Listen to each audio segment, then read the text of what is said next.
Hello friends, welcome to eight with Saran. இந்த வத்தல் செய்கிறதுக்கு வெறும் கோதுமை மாவு ஒன்று மட்டும் போதும். நல்லா கிறிஸ்பியாக சூப்பராக செஞ்சிடலாம். வாங்க எப்படி பண்ணுறதுன்னு சொல்கிறேன். ஃபஸ்ட்டு மாவு கரைச்சிடலாம். ஒரு பாத்திரத்தில் 1/2 கப் மாவு, டேஸ்ட்டுக்கு ஏற்ற மாதிரி கொஞ்சமாக உப்பு, 1 கப் தண்ணி எடுத்துக்கோங்க. கொஞ்சம் கொஞ்சமாக ஊற்றி கட்டி இல்லாமல் நல்லா தண்ணி மாதிரி கரைக்கணும். 1 கப் தண்ணியுமே ஒரே டைமில் ஊற்றி கரைச்சிட வேணாம். கொஞ்சம் கொஞ்சமாக ஊற்றி கரைச்சி பாருங்கள். தண்ணி எவ்வளோ தேவைப்படுதுன்னு பார்த்துட்டு கூட சேர்த்துக்கலாம். எனக்கு ஒரு 2 டேபிள் ஸ்பூன் காட்ட தண்ணி மீதி இருந்துச்சு 1 கப் தண்ணியிலேயே. பாருங்கள், இந்த மாதிரி தான் மாவு கரைக்கணும். இந்த அளவுக்கு இருந்தாலே போதும். கரண்டியில் கோடு போட்டு பாருங்கள். இந்த மாதிரி இருந்துச்சுன்னா கரெக்டான பதம்.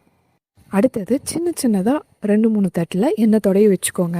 நம்ம கரைச்சி வச்சுருக்க மாவுலேருந்து ஒரு 2 டேபிள் ஸ்பூன் மட்டும் அதில் ஊற்றி அந்த தட்டு ஃபுல்லாக ஸ்ப்ரெட் பண்ணி ரெடியாக வச்சுக்கோங்க. பாருங்கள், ஒரு குண்டால் தண்ணி நல்லா கொதிச்சிட்ருக்கு. அது மேலே மாவு ஊற்றின தட்டை வச்சுட்டு அதுக்கு மேலே ஒரு தட்டு போட்டு மூடி வச்சுடுங்க. இப்போ நான் வீடியோவில் காமிக்கிற மாதிரி கரெக்டாக ஒரே நிமிஷம் தான், சீக்கிரம் வெந்துடும். அடுத்த தட்டு ஊற்றி வச்சுட்டு நீங்கள் இந்த தட்டை எடுத்துடலாம். அதுக்குள்ளேயே நல்லா வெந்துடும். தட்டை அப்படியே ஃபேன் காற்றுல வச்சுடுங்க. கம்ப்ளீட்டாக சூடு ஆறட்டும். ஃபுல்லாக சூடு ஆறுனதுக்கப்புறம் லைட்டாக கத்தியை வச்சு தூக்கிட்டு அப்படியே இழுத்திங்கன்னா அழகாக தோசை மாதிரி உறிஞ்சி வரும். இந்த மாவை தனியாக தட்டிலேருந்து பிரித்து எடுக்கிறதுக்கு இன்னொரு மெத்தட் சொல்கிறேன். ஒரு பேசனில் பாதி அளவுக்கு தண்ணி எடுத்துக்கோங்க. ஒவ்வொன்றா வேக வச்சு அந்த தட்டை தண்ணிக்குள்ளே போட்டுருங்க. ஒரு 5 நிமிஷத்துக்கு அப்புறம் லைட்டாக கத்தியால் எடுத்து விட்டு அப்படியே உரிச்சிங்கன்னா சூப்பராக தட்டிலேருந்து உறிஞ்சி வரும். இந்த மெத்தட் கூட நீங்கள் ட்ரை பண்ணலாம். இந்த 2 மெத்தடில் உங்களுக்கு எது சௌகரியமாக இருக்கோ அந்த மெத்தட் ட்ரை பண்ணுங்கள்.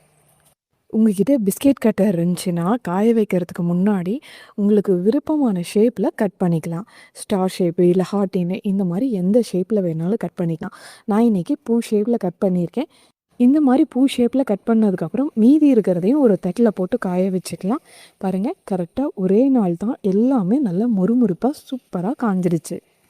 கோதுமை ரிலேட்டடான வீடியோஸ் நிறையா அப்லோட் பண்ணியிருக்கேன். எல்லாமே ட்ரை பண்ணுங்கள். ட்ரை பண்ணிவிட்டு எப்படி இருந்துச்சுன்னு உங்களோட ஃபீட்பேக்கும் சொல்லுங்கள். பாருங்கள், கோதுமை மாவு வத்தல் எவ்வளோ அழகாக பொரிஞ்சு வருதுன்ட்டு. இதில் நீங்கள் சோடாப்பு அப்பளம் பொரிஞ்சு வரதுக்காக பவுடர் எதுவுமே சேர்க்க தேவையில்லை. சூப்பராக பொரிஞ்சு வரும்.